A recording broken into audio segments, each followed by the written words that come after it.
Hello friends, ఈరోజు నేను గోంగూర పచ్చడి ఎలా చేయాలో చూపిస్తూ గోంగూర యొక్క ఉపయోగాలు నష్టాలు చెప్తాను వినండి. మీరు ఎప్పుడు ఈ రకంగా గోంగూర పచ్చడి చేసి ఉండరు. ఒకసారి ఇలాగ ట్రై చేయండి, చాలా టేస్ట్ ఉంటుంది. 2 ప్లేట్ల అన్నమైన తినగలరు. ఆకుకూరలు అన్నిటికంటే గోంగూర కింగ్ అని చెప్పొచ్చు. గోంగూరలో vitamin C, vitamin A, iron, calcium, fibre ఎక్కువగా ఉంటుంది. గోంగూర జీర్ణక్రియకు ఎక్కువగా ఉపయోగపడుతుంది. మలబద్ధకంతో బాధపడుతున్న వాళ్ళు ఈ గోంగూర తింటే బాగా మంచిగా ఉంటుంది. గోంగూరలో ముఖ్యంగా విటమిన్ సి అధికంగా ఉంటుంది. ఈ విటమిన్ సి అధికంగా ఉండడం వలన రోగనిరోధక శక్తికి ఉపయోగపడుతుంది. రక్తం తక్కువ ఉన్న వాళ్ళకి డాక్టర్లు చెప్తారు ఎక్కువ గోంగూర తినాలి అని.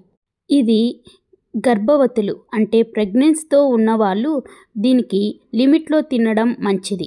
ఇది కొంచెం వేడి చేస్తుంది కాబట్టి.